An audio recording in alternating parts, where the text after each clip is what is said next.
जैसे बोलना मेरा मौलिक अधिकार है, पब्लिश करना मौलिक अधिकार है, सूचना लेना, किसी के पास जाना नहीं पड़ता है। और सूचना लेने के लिए मुझे सरकार से आवेदन या पब्लिक अथॉरिटी से आवेदन करना पड़ता है। मुझे कोई पब्लिक इंटरेस्ट बताने की जरूरत नहीं है। पब्लिक इंटरेस्ट बताने की तभी जरूरत है जब कोई एग्जम्पशन लागू होता है। अगर एग्जम्पशन लागू होता है तो सूचना नहीं दी जा सकती larger public interest is shown in disclosure. ये बहुत ही महत्व का एस्टैब्लिश किए बिना कोर्ट कहती है इसमें कोई पब्लिक इंटरेस्ट नहीं है, इसके लिए मत दो। पहले एस्टैब्लिश करना चाहिए कि कैसे एग्जम्पशन लागू होता है। अगर ये एक्सेप्ट कर लिया एग्जम्पशन लागू होता है तभी पब्लिक इंटरेस्ट बताने की जरूरत है, otherwise there is no need to show public interest in disclosure of any information. हाँ, ये बात ठीक है कि आप खुद के लिए केस फाइल करते हैं कोर्ट में या जनता के लिए पब्लिक इंटरेस्ट, मगर दोनों को इक्वल ट्रीट करना चाहिए। एग्जम्पशन लागू होता है तो पब्लिक इंटरेस्ट में है, ये पुरवार करना है। अगर एग्जम्पशन नहीं लागू होता है तो कतई पब्लिक इंटरेस्ट बताने की जरूरत नहीं है। थोड़ा सा मैं ऐड करना चाहूंगा कि देखिए, जो भी आप आरटीआई इंफॉर्मेशन मांगे उस समय तो कोई आप कुछ बताने की जरूरत नहीं है, लेकिन जब भी ये मैटर मान लीजिए कि अपील में आ जाता है, फर्स्ट अपील अथॉरिटी के सामने आ जाता है, तो वहाँ अपनी बातों को एक्सप्लेन कर दीजिए, बता दीजिए कि क्या है, भ्रष्टाचार है, ये सारी चीजें हैं, ये बता दीजिए। इससे कोई नुकसान तो होना नहीं है और सही है, उससे आपकी गुड डीड्स ही उस समय सामने आएंगे कि ठीक है आप इस इंफॉर्मेशन को ले रहे हैं तो इससे यही उजागर होगा और ये भ्रष्टाचार की चीजें हैं। मुझे लगता है इससे आपका केस और स्ट्रांग होगा।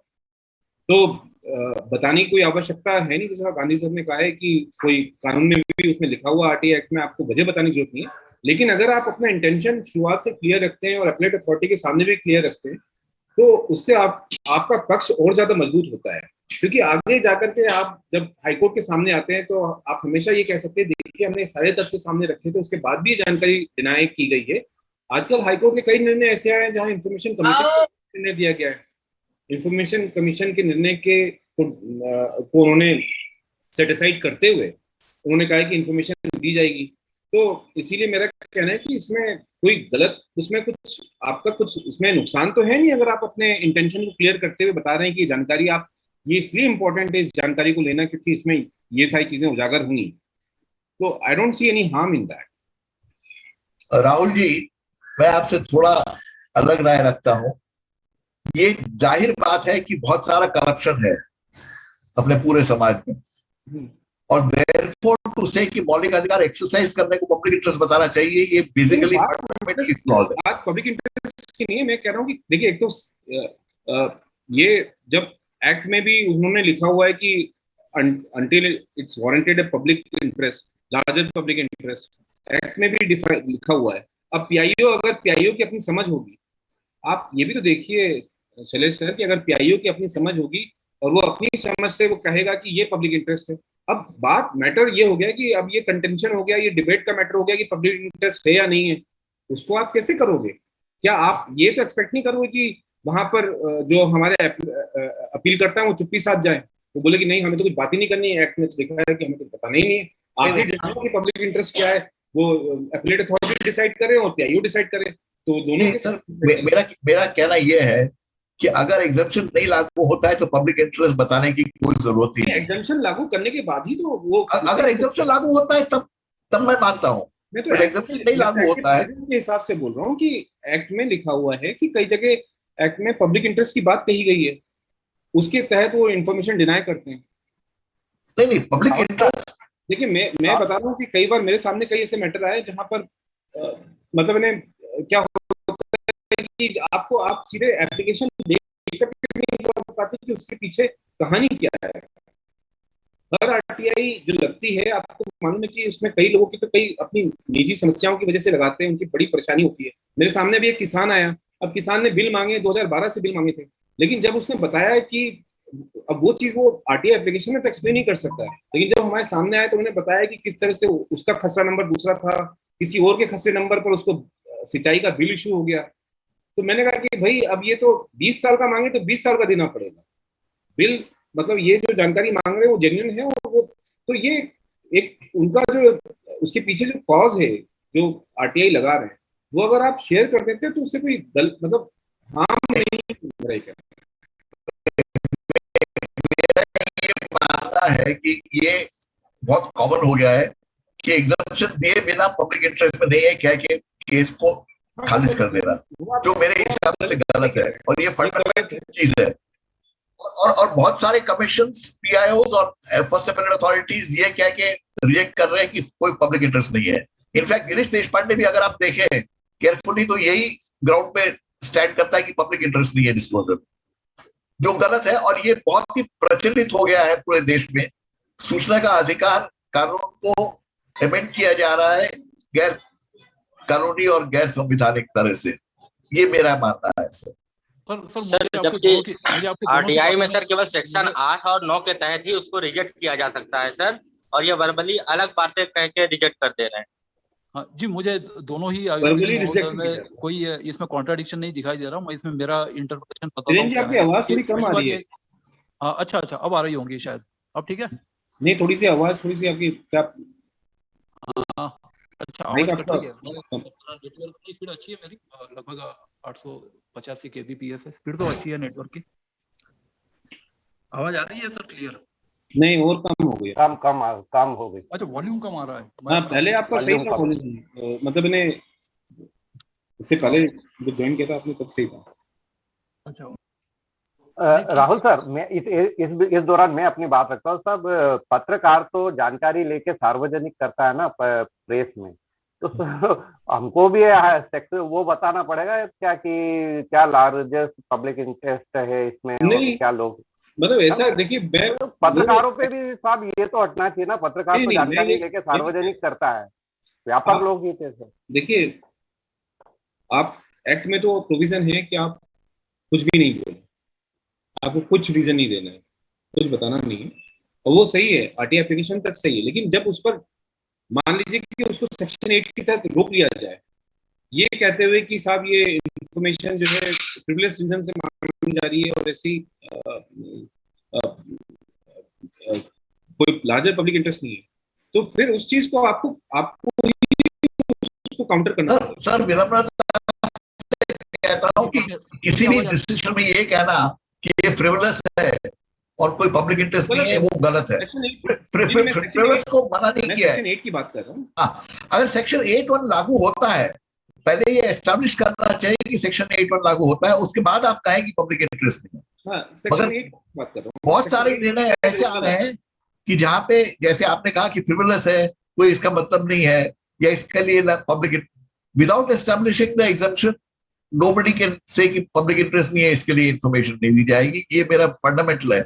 और जैसे सत्येंद्र जी ने कह दिया कि हम तो जर्नलिस्ट हैं, हमें तो स्पेशल देखना चाहिए। मैं ये कह रहा हूं कि ये सब नागरिकों को एक साथ देखता है सूचना का अधिकार, आप पत्रकार हो ना हो। पत्रकार का मतलब और महज इंपॉर्टेंस इस वजह से है कि वो जनता को सूचना देता है, नागरिक को सूचना देता है। तो सूचना का अधिकार उससे कम नहीं हो सकता है, उससे ऊपर ही होना चाहिए। हाँ जी, मेरी आवाज आ रही है सर? हेलो, मेरी आवाज आ रही है सर? आ रही है।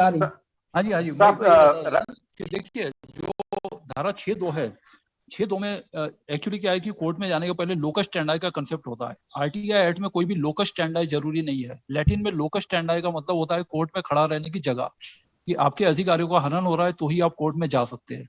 ये जो ट्रेडिशनल कंसेप्ट है लोकस स्टैंडाई का, ये पीआईएल में लागू नहीं होता है और ये आरटीआई एक्ट में भी लागू नहीं होता है। आरटीआई एक्ट में 6(2) लिखा हुआ है, लेकिन जो 6(2) है उसमें केवल अप्लीकेशन करते वक्त लिखा हुआ है। जो राहुल सिंह साहब ने कहा उससे भी मैं एग्री करता हूं कि जो फर्स्ट एपेलेट स्टेज या सेकंड एपेलेट स्टेज पर, जैसे कि पहले शैलेश गांधी साहब ने कहा कि एप्लीकेशन में जो बिना एग्जेम्पशन क्लेम किया या सीधे ही सरसरी तौर पर जैसे पीआईओ लिख देते हैं कि लोक जनहित नहीं इसलिए नहीं दी जाएंगी, वो चीज गलत है। लोक इंटरेस्ट की बात केवल 2 जगह पर आई है, 3 जगह, 8(1)D, 8(1)E और 8(1)J।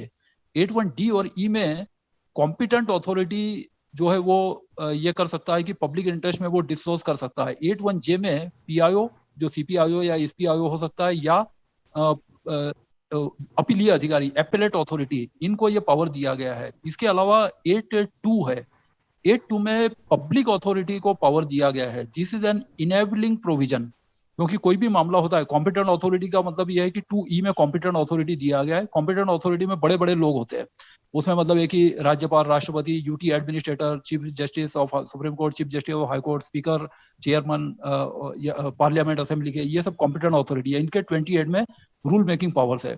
तो ये इंडिविजुअल केस जो है उसमें निर्णय चूंकि PIO लेता है या अपीलीय अधिकारी लेता है या सूचना आयोग लेता है, तो वहां पर उनको एक टेस्ट अप्लाई करना है, और वो जो टेस्ट अप्लाई करना है इसमें 19(5) लागू होता है और 20 लागू होता है। 20 पेनल्टी प्रोसीडिंग्स के बारे में, 19(5) में ओनर्स ऑफ प्रूफ है और 20 में बर्डन ऑफ प्रूफ है। अब मैं बताता हूँ कि इंडियन एविडेंस एक्ट के मुताबिक ओनर्स ऑफ प्रूफ और बर्डन ऑफ प्रूफ में क्या होता है। ओनर्स ऑफ प्रूफ जो होता है वो ओनर्स को हिंदी में जिम्मेदारी बोलते हैं, बर्डन को कहते हैं भार। जो भार है वो कभी शिफ्ट नहीं होता है। जैसे कि पेनल्टी प्रोसीडिंग में बर्डन ऑफ प्रूफ लिखा है, तो बर्डन ऑफ प्रूफ केवल PIO का ही है, and that includes APIO as well as deemed PIO। और जो ओनर्स ऑफ प्रूफ है, ओनर्स ऑफ प्रूफ जैसा राहुल सिंह साहब ने कहा कि बारी बारी से शिफ्ट होता है। जैसे कि पहले PIO साबित करेगा कि एग्जम्पशन लागू कैसे होता है, कि यदि वो क्लेम करता है कि D, E और J लागू होता है तो वो पहले अपनी फेवर में बहस करेगा। उसके बाद फिर, और दूसरी बात ये केवल एपेलेट स्टेज पर ही होता है, तो फर्स्ट या सेकंड एपेलेट स्टेज पर अपीलीय अधिकारी या आयोग ये डिमांड है, तो फिर इसमें ये टेस्ट अप्लाई किया जाना है और इसमें साबित किया जाए। जब उसने अपना जिम्मेदारी कर दी तो उसके बाद ओनर्स जो है वो शिफ्ट हो जाता है। ओनर्स फिर आ जाएगा एपेलेंट पे, फिर वो एपेलेंट बोलेगा कि ये एक्सेप्शन में कैसे लागू होता है, मतलब PIO बात करेगा एग्जेम्पशन की और अप्लीकेंट एपेलेंट बात करेगा एक्सेप्शन की, कि ये अपवाद में कैसे आता है, and how public interest in A case overrides the private interest और हार्म टू प्राइवेट इंटरेस्ट। तो फिर वो ओनर्स जो है वो बार बार शिफ्ट हो सकता है, होता है। तो इसमें ओनर्स शब्द साबित किया गया, ओनर्स यूज किया गया है, तो ओनर्स जो है वो बारी बारी से शिफ्ट होता है। और कुछ हाईकोर्ट के भी ऐसे निर्णय है कि उन्होंने कहा कि ये पब्लिक इंटरेस्ट साबित किया गया तो फिर उन्होंने दे दिया है, क्योंकि ऐसा कोई कॉम्प्रिहेंसिव लिस्टिंग या ऐसा नहीं हो सकता है कि सूचना दी जानी चाहिए या नहीं दी जानी चाहिए। तो इसमें अलग अलग हाईकोर्ट के, सुप्रीम कोर्ट के भी अलग अलग केस में अलग अलग निर्णय है, अलग अलग सूचना आयोग भी अलग अलग से निर्णय ले सकते हैं, अलग अलग PIO और अपीलीय अधिकारी भी अलग अलग निर्णय ले सकते हैं। इसका अर्थ केवल इतना होता है कि पब्लिक इंटरेस्ट साबित कर दिया तो आपको नहीं, आपको मिल गई, पब्लिक इंटरेस्ट साबित नहीं किया तो आपको सूचना नहीं मिलेगी। तो ये एपेलेंट को जहां पर ये एग्जामिशन लिया जाता है तो उसमें, और फिर ये किस स्टेज पर आपको लिखना है, कहां पर लिखना है, तो अलग अलग सूचना आयोग के जो प्रोफार्मा दिए हुए हैं उसमें आखिरी में मतलब जो इसेंशियल इन्फॉर्मेशन है वो तो आपको लिखना ही है अपील में, कि कब एप्लीकेशन की, एप्लीकेशन का 10 रुपए का प्रूफ, एप्लीकेंट की कॉपी, PIO की कॉपी, अपीलीय अधिकारी के ऑर्डर की कॉपी वगैरह वगैरह। उसमें आखिरी में एक कॉलम होता है एनी अदर इन्फॉर्मेशन। तो जैसे राहुल सिंह साहब ने कहा कि वो सूचना क्यों चाहिए या उसकी क्या इंपॉर्टेंस है, वो यदि आप आयोग के ध्यान में लाएंगे तभी उनको पता चलेगा कि ये क्या सूचना आपको क्यों आवश्यक है, या फिर क्या कोई भ्रष्टाचार का प्रकरण है या कितना बड़ा या छोटा प्रकरण है। तो जब आप वो इंपॉर्टेंट जो एनी अदर इन्फॉर्मेशन है उसमें फिर आप कुछ भी लिख सकते हैं कि जिससे आयुक्त महोदय का अपना निर्णय लेने में सहायता हो। तो उस स्टेज पर आप यदि बताते हैं कि ये सूचना मेरे लिए जरूरी क्यों है, या फिर इसमें कोई करप्शन छुपा हुआ हो सकता है, जैसे एजुकेशनल क्वालिफिकेशन है, कई बार ऐसे ऑर्डर हो चुके हैं, ज्यादातर आयोग इस तरह के वो कर देते हैं कि भाई he has obtained public service through educational qualification, तो उसमें अधिकतर उन्होंने इस तरह के निर्णय दे दिए कि एजुकेशनल क्वालिफिकेशन दिए जाने चाहिए। पब्लिक इंटरेस्ट टेस्ट वहां पे आपको इस तरह से अप्लाई करनी है। ओके सर, कुछ जोड़ना चाहते हैं? मैं एक सिंपल चीज पूछ रहा हूँ, मुझे 10 ऐसे ऑर्डर्स बताइए कमीशंस के जहां पे ये कहा गया है कि ये एग्जम्पशन लागू होता चाहिए। मैं 10 ऑर्डर अगर ऐसे देख सकूं तो बड़ा खुश हो जाऊंगा।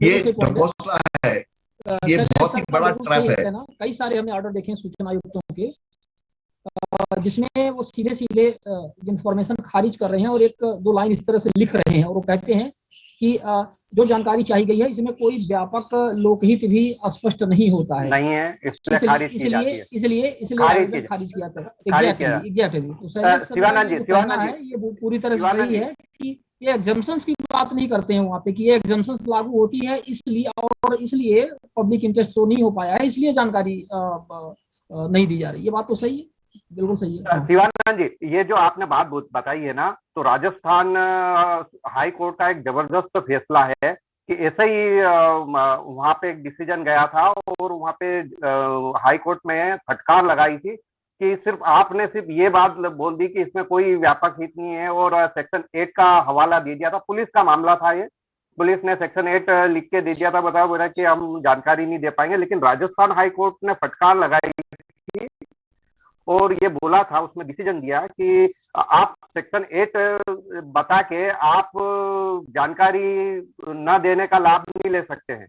आपको ये पूर्णतः बताना चाहिए कि क्या केस है और किस प्रकार से इसे नहीं दिया जा सकता है और किन तथ्यों को देने में आपको प्रॉब्लम हो रही है।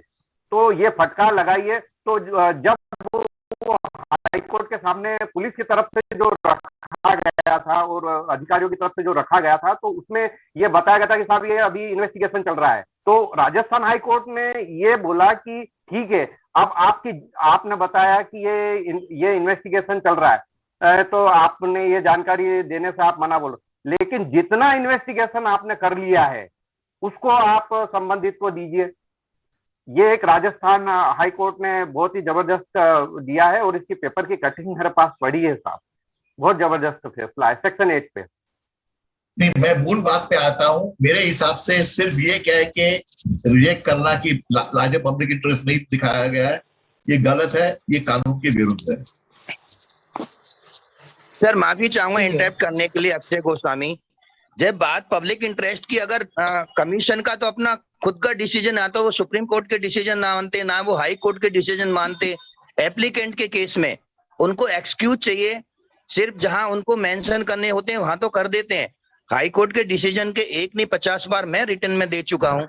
और जहां बात आती है पब्लिक इंटरेस्ट की, डॉक्यूमेंटल प्रूफ कमीशन को सबमिट की जा चुके हैं, ये काम फिजिकली है और ये अनफिजिकली है और उनके प्रूफ भी दे चुके हैं। इससे ज्यादा सर पब्लिक इंटरेस्ट क्या शो करेगा एक एप्लीकेंट? उसके बाद में भी कमिश्नर अक्षय जी आप मेरी मूल बात ही नहीं समझ रहे हैं।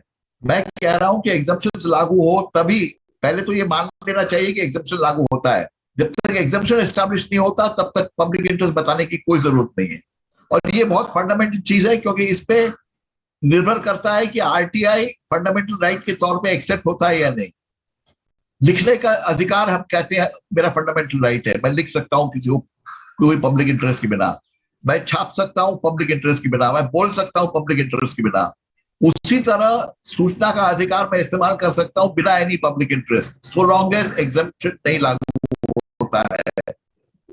ये मेरा कहना है। जो राजस्थान का हाईकोर्ट का जो निर्णय इसमें बताया, मेरे ख्याल से वो 81H का है, वो मामला डी या जे से संबंधित नहीं है। एच में भी ये है कि पीआईओ का बर्डन है कि वो पीआईओ का ये होनर्स ऑफ प्रूफ है। हाँ ऐसा ही कुछ है ना, एच है। एच में क्या है कि इन्वेस्टिगेशन, एप्रीहेंशन या प्रोसिक्यूशन, इसमें किस तरह से बाधा पहुंचती है ये बताना उसको पड़ेगा। 81H का निर्णय है, तो ये पब्लिक इंटरेस्ट वाला केस नहीं है।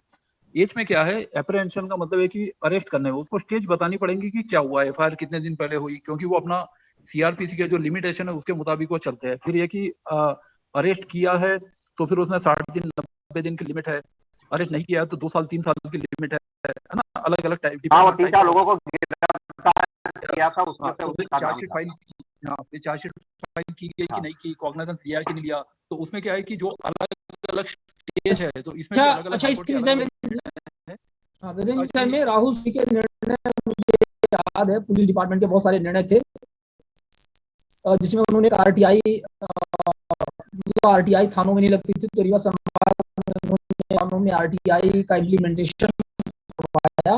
और इसके पहले सपना के कुछ ऐसे मामले रीवा के थे और पुलिस के वरिष्ठ अधिकारी आपको जैसे एएसपी या इस तरह से होते हैं एडिशनल एसपी टाइप के, उनके ऊपर उन्होंने जुर्माना लगाया था। और ये मामले ऐसे ही थे जिसमें एफआईआर की कॉपी कोई से लेने क्योंकि इन्वेस्टिगेशन हैम्पर होगा। तो उन्होंने फिर यही पूछा था कि भाई इन्वेस्टिगेशन किस तरह से आपको वो होगा, मतलब क्यों इसमें आपत्ति आएगी और वो कारण आप बताएं। तो वो कारण पूरी तरह से बताने में असमर्थ कर रहे थे और बहुत सारे ऐसे दस्तावेज इसमें तो बहुत अच्छे निर्णय हैं। चलिए सर, आपको हमारा डिस्कशन पहले से भी हो रहा था तो पता है ये कुछ अच्छे निर्णय थे, लेकिन जो नेशन वाइड बता रहे हैं अन्य सूचना आयोगों के, तो इस मामले में तो निश्चित तौर पर काफी काफी चिंतनीय इस तरह से आए हैं लड़ने, और हम भी पढ़ते रहते हैं। हाँ धीरेन्द्र जी, आप कुछ बोल रहे थे। और मैं इतना जोड़ना चाहता हूँ शिवानंद जी की लार्जर पब्लिक इंटरेस्ट का जो ये है, लोग कहते हैं लार्जर पब्लिक इंटरेस्ट में है या नहीं है।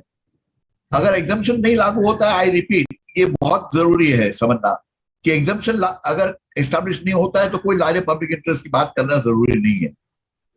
बिल्कुल, ये पॉइंट में पूरी तरह से हम सहमत हैं, और इसको सभी लोगों को उठाना चाहिए। और जब भी कभी इस तरह से लार्जर पब्लिक इंटरेस्ट की बात आए तो आप लोग निश्चित तौर पे ये बोलें कि आप एग्जम्पशन पहले इसमें साबित करिए कि इसमें एग्जम्पशन है।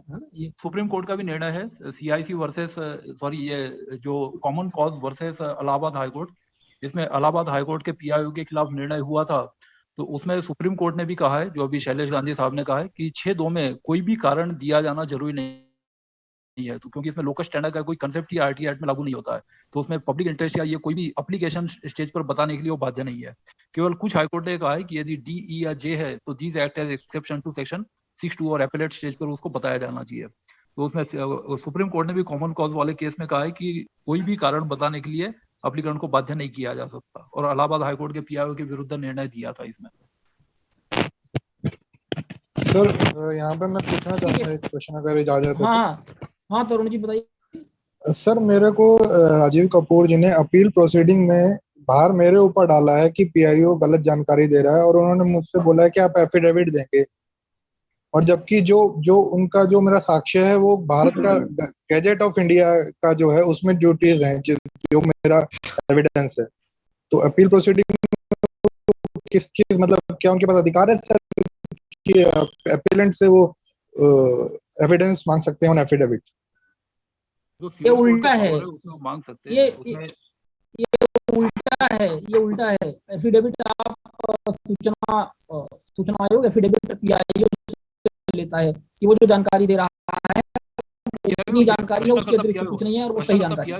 अच्छा नहीं सर, हाँ तो PIO है तो सर यहाँ पे राजीव कपूर जी ने ऑर्डर किया अभी लिखित में सोमवार अगले मतलब नेक्स्ट वीक तक जाएगा वो, बट ऑनलाइन सुनवाई में उन्होंने बोला है कि मैं एप्लीकेंट हूँ सर, मैं एप्लीकेंट हूँ। उन्होंने ऑनलाइन सुनवाई में मुझे बोला है कि आप शपथ पत्र पे दीजिए, हाँ जी शपथ पत्र दीजिए, नहीं तो आपके खिलाफ विधिक कार्रवाई की जाएगी। सिविल कोर्ट के पावर है। हाँ यस हाँ, आप शपथ पत्र भी दे दीजिए, उसमें आपत्ति क्या है आपको? आयोग को नहीं मुझे आपत्ति नहीं है सर, बट अगर if it is against the rule तो व्हाई शुड स्टार्ट कि नया प्रोविजन क्यों स्टार्ट करना चाहिए सर? सही बात है, अगर सही बात है। शपथ पत्र इनको देने का कोई एफिडेविट मांगा गया है सर। ये यूपी वाले राजीव कपूर जी 11 नंबर की बात कर रहे हैं क्या? यस सर राजीव कपूर जी उन्होंने एफिडेविट मांगा है ना आपसे?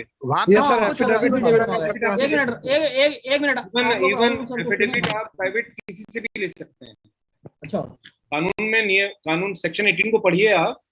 सेक्शन 18 में जो वर्ड यूज किया है एनी पर्सन, बट सर वो सेक्शन 18 में आता है ना सर, बट नॉट इन 19। मेरी तो अपील है सर 19 पावर है, के तहत आवेदन हो तभी तो मांग सकते हैं। सेक्शन 18 में पावर डिफाइन किए गए हैं। सेक्शन 18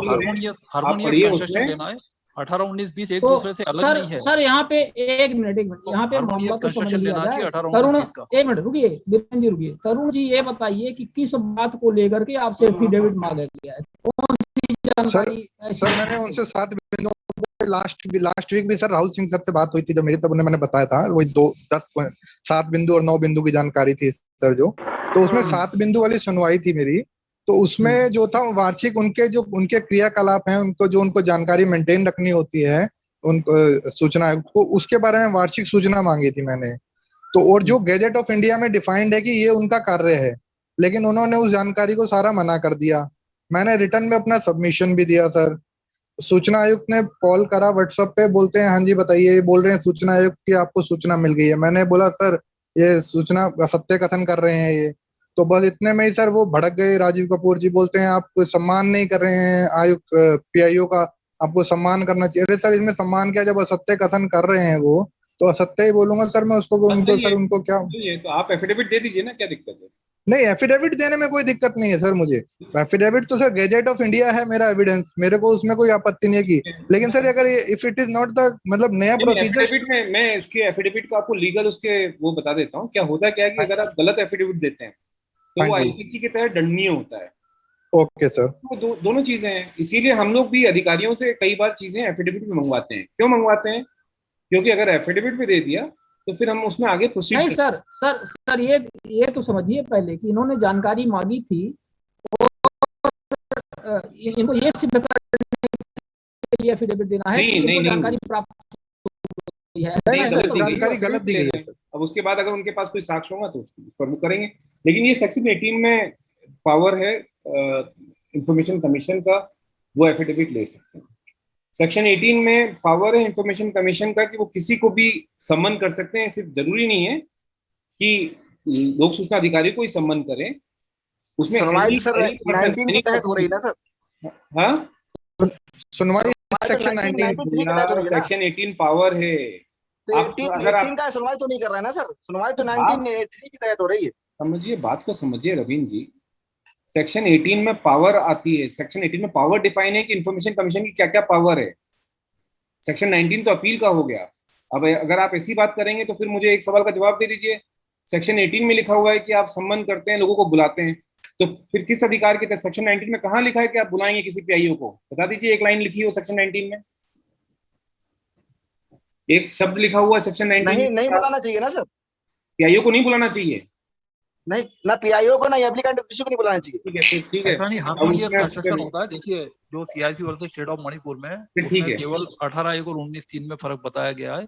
मतलब ये इस देश में जितने इंफॉर्मेशन कमीशन है, सेंट्रल इंफॉर्मेशन कमीशन है, स्टेट इंफॉर्मेशन कमीशन है, सब गलत काम कर रहे हैं। पीआईओ को नोटिस शैलेश सर इसमें कुछ बोलना चाहेंगे? डिस्कशन में आपको जोड़ना चाहेंगे? मेरे हिसाब से तो मैं 18 और 19 को साथ में ही समझता हूं। मेरे हिसाब से सुप्रीम कोर्ट का निर्णय है सेक्शन 18 और 19 को अलग बताने का। There are two types of interpretation possible of a law. One is जिसको कहते हैं literal interpretation, से कई डिसीजंस में सुप्रीम कोर्ट लिटरल इंटरप्रिटेशन करता है, कई में पर्पसिव करता है। ये बात ऐसी एक कंप्लेंट में इंफॉर्मेशन नहीं देने का जो निर्णय दिया है सुप्रीम कोर्ट ने, उन्होंने कहा पढ़ना चाहिए। जो पर्पस है सूचना देने का, पर्पस कानून का ये है कि सूचना जनता को मिलनी चाहिए, नागरिक की है। जो सूचना सरकार में है उसका मालिक नागरिक है। इस स्पिरिट को मेरे हिसाब से ये सुप्रीम कोर्ट निर्णय ने उल्टा पुल्टा कर दिया है। मानता हूं कि 18 और 19 को साथ में ही पढ़ना चाहिए। और सेक्शन 18 मैं वही बता रहा था सर, सेक्शन 18 का जो हेडलाइन है, जो मतलब ऊपर जो हेडर है, वो हेडर ये है powers and function of information commission. उसके बाद फिर उसमें पावर इंफॉर्मेशन में फिर बात कंप्लेंट की भी आई है कि कंप्लेंट ले सकेंगे। इसीलिए सेक्शन 18 में जो सुप्रीम कोर्ट का निर्णय था वो कंप्लेंट से रिलेटेड था और अपील को उन्होंने अलग डिफाइन किया है। लेकिन मैं कह रहा हूं कि जो powers and function of information commission, ये हेडर है उसका सेक्शन 18 का। जब आप किसी को, आप जो भी पावर है, जो आप इवन आप इंक्वायरी करते हैं, आप सब्सिक्वेंट क्वेश्चन करते हैं, वो आप कैसे कर सकते हैं इंफॉर्मेशन कमिश्नर होने के नाते? वो पावर सारी आपकी सेक्शन 18 से आ रही है। इससे लोग कंफ्यूज हो गए क्योंकि सेक्शन 18 में powers and function of information commissioner से, वो इंफॉर्मेशन कमीशन से शुरू हुआ है। उसके बाद फिर उसका जो सेक्शन 18 का 1 है वो कंप्लेंट प्रोसीजर के ऊपर है कि कंप्लेंट कैसे लॉन्च करेंगे। फिर आगे पावर्स दी हुई हैं, पावर्स क्या क्या है। सही है, सिविल जज की तो सर 18 में ही आती है। तो सर मुझे इसमें मतलब एफिडेविट के साथ वो गजेट ऑफ इंडिया साथ में अटैच करके भेज देना चाहिए। सॉरी सर, तो मुझे एफिडेविट जो अगर आदेश देते हैं तो मुझे एफिडेविट के साथ गजेट ऑफ इंडिया, मतलब सूचना आयुक्त महोदय साहब उस गजेट ऑफ इंडिया पे भरोसा नहीं कर रहे हैं, जो मैं एफिडेविट दूंगा उस पे भरोसा करेंगे सर। अब देखिए, अब ऐसा है कि नहीं सर, मैं पूछ रहा हूँ सर बहस नहीं कर रहा सर, मैं पूछ रहा हूँ। ये देखिए, ये उनका अधिकार क्षेत्र है, कोई सूचना आयुक्त कैसे क्या कर रहे हैं, मैं उस पर ये हर बिल्कुल सही बात है। ये हर व्यक्ति का अपना कार्य प्रणाली होता है। देखिए, और बहुत सारे लोग जब वो ये सीधे कह रहे हैं कि आप सूचना आयुक्त का और पीआईओ का आप सम्मान नहीं कर रहे हैं, सम्मान नहीं कर रहे हैं, तो मैं उत्तर प्रदेश की एक कार्य प्रणाली, मैं उत्तर प्रदेश आप झूठ जैसे नहीं बोल रहे, तो गलत नहीं किया, आप शपथ सूचना पत्र दे आयोग दीजिए। की एक बात प्रणाली आवेदक आपके सामने आवेदक रखना चाह रहा हूँ। हाँ, यहाँ पर बोलिए सर शुभम जी। 111 हाँ 111 नंबर का सर सूचना आयोग ने एक पत्रांक बनाया है, जिसमें वो कोई भी 6 अंक की आरटीआई डालने पर वो बोल देते हैं कि आप आके इसके तहत निरीक्षण कीजिए। डायरेक्ट वो सूचना देने से लगातार इनकार कर रहे हैं। अपील करते हैं, अपील में नहीं, भी यही कहानी है सर, ये वही गलत चीज है। बोलते थे कि आप 111 निरीक्षण पत्रांक के की हिसाब से आके निरीक्षण निरीक्षण करने के लिए वो नहीं बोल सकते। निरीक्षण की यदि आप मांग करते हैं तब वो निरीक्षण के लिए बोल 10 सकते हैं। मिनट यदि आपने निरीक्षण की मांग नहीं की है तो वो निरीक्षण के लिए नहीं बोल सकते। सर मैं बोल सकता हूँ, सर मैं बोल सकता हूँ। हाँ बोलिए। हाँ, एक्चुअली उन्होंने एफिडेविट, आप गलत इन्फॉर्मेशन है ऐसा उन्होंने बोला, उन्होंने एफिडेविट मांगा। ये भी तो हो सकता है कि वो पीआईओ को मांगे कि आप सही है ऐसा एफिडेविट दो, ताकि हम इसके ऊपर कार्रवाई करें अपलेंट के ऊपर। ये तो कोई जो लगे वो कर सकते हो, उसमें प्रॉब्लम क्या है? यदि आप झूठ नहीं बोल रहे, एफिडेविट पे इतनी आपत्ति ज्यादा ठीक है, यदि आप हाईकोर्ट में झूठ नहीं चैलेंज बोल रहे कर तो एफिडेविट दे दो, कोई दिक्कत की बात नहीं है। जैसा वीरेंद्र जी ने कहा है, हम लोग लोकायुक्त, हाँ हाईकोर्ट में जाके रिट में चैलेंज कर दो सूचना आयुक्त के ठीक है उसको, ठीक है ठीक है, एफिडेविट कोर्ट पे में मामला अपन जाते हैं, चैलेंज कर दो रिट में जाके। ठीक है, कोर्ट में अपन जाते हैं, ईओडब्ल्यू लोकायुक्त में जाते हैं, हर जगह एफिडेविट देना होता है, हम लोग देते हैं, बिल्कुल धड़ल्ले से देते हैं। आप भी एफिडेविट दे दो, आप यदि गलत नहीं हो तो। यदि गलत हो तो फिर थोड़ा सोच लेना, गलत हो तो अपना सुधार कर लेना, लेकिन यदि आप गलत नहीं हो, पूरी तरह से कॉन्फिडेंट हो, आपके पास पूरे प्रूफ है, तो आप एफिडेविट दे दो। 150 रुपए 200 रुपए आपका नुकसान हो जाएगा नोटरी का चार्ज। में जाएंगे और हाईकोर्ट में चैलेंज करिए कि आयोग ने गलत ये ऑर्डर पारित किया, तो उसको फिर आप हाईकोर्ट में चुनौती दे दीजिए, ठीक है, वो रिमेडी है। अभी हमारे पास 4-5 मिनट का टाइम है। राहुल सिंह सर हमारे बीच में जुड़े हुए हैं। सर, अभी आपने 1 रुपए के बात को लेकर के एक जुर्माना लगाया है, जो काफी चर्चा का विषय था, कभी न्यूज में भी चला है। कृपया इसके बारे में थोड़ा सा बताएं कि ये क्या मामला था। देखिए, इसमें शिवानंद जी, ये मैटर जो है ये एमपीईबी डिपार्टमेंट से था, डिपार्टमेंट से, क्योंकि आजकल तो कंपनी बन गई है। तो यहाँ पर एक आरटीआई आवेदक है जो कि वहीं विभाग में काम, उनकी वाइफ काम करती थी। तो सैलरी फिक्सेशन, वेतन के फिक्सेशन को लेकर के उन्होंने जानकारी मांगी। जो लोक सूचना अधिकारी हैं, एग्जीक्यूटिव इंजीनियर थे वहां पर, उन्होंने क्या किया कि उस जानकारी आरटीआई आने के 3 महीने बाद, सेक्शन 7 का वॉल्यूशन तो हो ही गया था 30 दिन के बाद, तो उन्होंने 30 दिन में तो कोई जानकारी नहीं दी थी। 3 महीने बाद उन्होंने एक शुल्क पत्र जारी किया, उसमें उन्होंने 4 रुपए मांगे। तो 4 रुपए उन्होंने मांगे और जो एप्लीकेंट था उन्होंने 4 रुपए की जगह 5 रुपए भेज दिए, तो उन्होंने उसको वापस कर दिया। तो एप्लीकेंट का हमने जब यहाँ पे डॉक्यूमेंट देखा तो उसमें उससे ये स्पष्ट हो गया कि पहले भी उसने एक आरटीआई लगाई थी, उसमें उनसे 6 रुपए मांगे थे और गलती से उस एप्लीकेंट ने 5 रुपए भेजे थे। तो उसने वो जो 1 रुपए बकाया था पुराना, वो उन्होंने इधर एडजस्ट करते हुए उसमें साथ में जब वो उन्होंने पोस्टल ऑर्डर भेजा 5 रुपए का, तो उन्होंने उसमें ये भी लिखा कि 4 रुपए इस वाले प्रकरण के और 1 रुपया पुराने प्रकरण का। तो जो अधिकारी थी उन्होंने उसका एप्लीकेशन ये फीस वापस लौटा दी। तो उस पर हमने कड़ा ऑब्जेक्शन लिया, हमने 10,000 रुपए का हर्जाना दिया है जो एप्लीकेंट था, और इस आदेश का पालन हो गया। चीफ इंजीनियर को हमने ऑर्डर किया था और चीफ इंजीनियर ने 10,000 रुपए का हर्जाना एप्लीकेंट को दिलवा दिया है। उसका आरटीजीएस के थ्रू पेमेंट का हमें प्रूफ भेज दिया है। इसके अलावा हमने जो अधिकारी था, अधिकारी के ऊपर 25,000 रुपए का जुर्माना किया है, और ये फैसला अभी रिलीज कर दिया। बहुत इंटरेस्टिंग सर, बहुत अच्छा ऑर्डर है। और मतलब ये एक तरह से देखा जाए तो आवेदक को दोनों तरफ से परेशानी है। एक तरफ तो वो कम फीस भेज देते हैं तो वहाँ भी जानकारी नहीं देते हैं, और ये तो बेसिकली क्या था कि एक अतरमान्य रवैया है। और दूसरा, हमने अधिकारी से यही पूछा कानूनी स्थिति को देखते हुए, हमने कहा कि आप बताइए हमें कौन से नियम के तहत आप फीस आती है, जो फीस आती है ज्यादा आती है वो वापस कर सकते हैं, नियम में कहाँ लिखा हुआ है आप हमें बता दें। मतलब कम फीस आए तो आप ज्यादा फीस के लिए लिख सकते हैं कि आपने कम फीस भेजी, हमें 2 रुपये और भेज दीजिए। दूसरा, हमारे यहाँ प्लेटफॉर्म पर हमेशा मिस्टर भास्कर प्रभु जुड़ते हैं, तो उन्होंने हमें जानकारी तो यही ये इस प्लेटफॉर्म का ये फायदा होता है। तो जैसे मैंने ट्वीट किया इसको, तो उन्होंने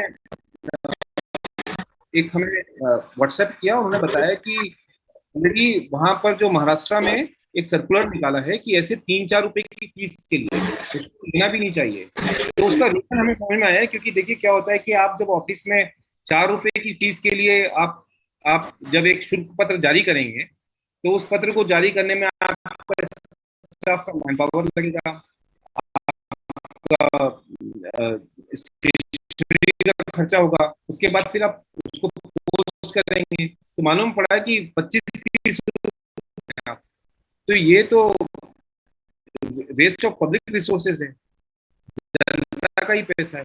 तो उसमें महाराष्ट्र के सर्कुलर में साफ है कि आप 3-4 रुपए तक की जानकारी फ्री ऑफ कॉस्ट दे दें, तो वो ज्यादा बेहतर है। मैंने इसको उस चीज को मैंने कोड भी किया है सर, ये अपने आदेश में। सर, ये बहुत अच्छा आदेश है। मैं छोटी सी एक टेक्निकलिटी और भी बता देता हूँ पार्टिसिपेंट्स की जानकारी के लिए। वैसे सीआईसी ने सर बहुत सारे केस में निर्णय दिया कि 20 पेज तक की सूचना दी जाए। 20 पेज क्यों? उनका लॉजिक ये है कि 40 रुपए क्योंकि स्पीड पोस्ट के लगते हैं, तो उसे गवर्नमेंट का पैसा आप एक तरह से वेस्टेज करेगी। 20 तो कि आप चार्ज करने के लिए उसको एक लेटर लिख रहे हैं, टू एंड फ्रो पेपरबाजी कर रहे हैं, तो इसलिए उन्होंने 20 पेज तक का किया है। उत्तराखंड सूचना आयोग ने 15 पेज तक का निःशुल्क देने के ऑर्डर किए हैं कई केस में। और एक जो पोस्टल ऑर्डर होता है उसमें जब ये ऑड मतलब जो इस तरह के जो अमाउंट होते हैं जो डिनोमिनेशन में नहीं बैठते, डिनोमिनेशन स्टैंडिंग ऑर्डर है क्या? एक मिनट वीरेंद्र कुमार, हाँ जी सर, नहीं स्टैंडिंग ऑर्डर नहीं, उसमें ये क्या हर केस में लागू होगा? स्टैंडिंग ऑर्डर है क्या? हाँ जी, उत्तर नहीं, ऐसा है सीआईसी ने स्टैंडिंग तो नहीं है, लेकिन उसमें मतलब ये क्या है कि 20 पेज तक का किया जाए, इस तरह के बहुत केस में ऑर्डर किए हुए हैं। बहुत केस में नहीं, मतलब ये देखिए एक ऑर्डर होगा जो कि आपके सामान्य प्रशासन विभाग में जाएगा, जीएडी में जाएगा, उसके बाद जीएडी एक रूल बना देगा कि भाई इतने पेजेस की जानकारी फ्री ऑफ कॉस्ट दी जाए, तो ऐसा कुछ ऑर्डर रिलीज हुआ है? नहीं जी सर, ऐसा कोई तरह का कोई नोटिफिकेशन है सर्कुलर शासन का नहीं है। केवल सूचना आयोग ने अलग अलग केसेस में इस तरह के स्कैटर्ड ऑर्डर बहुत सारे किए हुए हैं कि वो उसका कोई मतलब नहीं निकलता है, वो एक ऑर्डर विशेष का हो गया। जैसे महाराष्ट्र की सबसे अच्छी चीज है कि महाराष्ट्र में सर्कुलर निकाला है। हाँ यस, और एक चीज प्रयास ये होना चाहिए कि ऐसे ऑर्डर को आधार बना करके, हाँ यस, और शासन को चाहिए कि वो एक सर्कुलर निकाल करके एक व्यवस्था बना दे। हाँ, एक छोटी सी बात एप्लीकेंट को और ध्यान में रखनी चाहिए कि जैसे ऑड डिनोमिनेशन होता है कई बार, क्योंकि जो फिक्स डिनोमिनेशन है वो है 1 रुपया, 2 रुपया, 5 रुपया, 7 रुपया, 10 रुपया, 20 रुपया, 50 रुपया, 100 रुपया, इस तरह के पोस्ट ऑर्डर होते हैं। तो उसमें क्या होता है कि उसका वैल्यू बढ़ाने के लिए आप उसमें डाक टिकट भी लगा सकते हैं। जैसे कि आपका 10 रुपए का है, अब आपने उसमें 5 रुपए लगा दिए या 4 रुपए के डाक टिकट लगा लिए, तो वो 14 रुपए का हो जाता है, और वो डाक टिकट जो है वो भी कैंसिल किए जा सकते हैं। तो आप जैसे 10 रुपए का है, आप 2 रुपए के 2 डाक टिकट लेके आप 14 रुपए लगाए, तो पोस्टल ऑर्डर की वैल्यू 14 रुपए हो जाती है। तो फिर वो डाक टिकट वो कैंसिल हो जाता है, और वो जो डिस्चार्ज जब करते हैं, पीआईओ जब जमा करते हैं, तो उनको 10 के बदले 14 रुपए मिलेंगे, क्योंकि उस पर 4 रुपए के स्टैंप भी लगे हुए हैं। तो इस तरह से डाक टिकट लगाकर आप पोस्टल ऑर्डर की वैल्यू बढ़ा सकते हैं। ये डाक विभाग के नियम है। Thank you sir. ठीक है, बहुत बहुत धन्यवाद आप सभी का। और ये ऑर्डर जो राहुल सिंह सर का था वो मैंने आपको व्हाट्सएप ग्रुप में जो हमारे बने हुए हैं 3-4, तो उसमें हमने सर्कुलेट कर दिया है, तो आप लोग फिर उस पीडीएफ फाइल को भी ले लीजिएगा। शैलेश सर कुछ जोड़ना चाहते हैं या फिनिश करें कार्यक्रम को? ठीक है सर, बहुत बहुत धन्यवाद आप सभी का कार्यक्रम में जुड़ने के लिए। अगले संडे को हम लोग फिर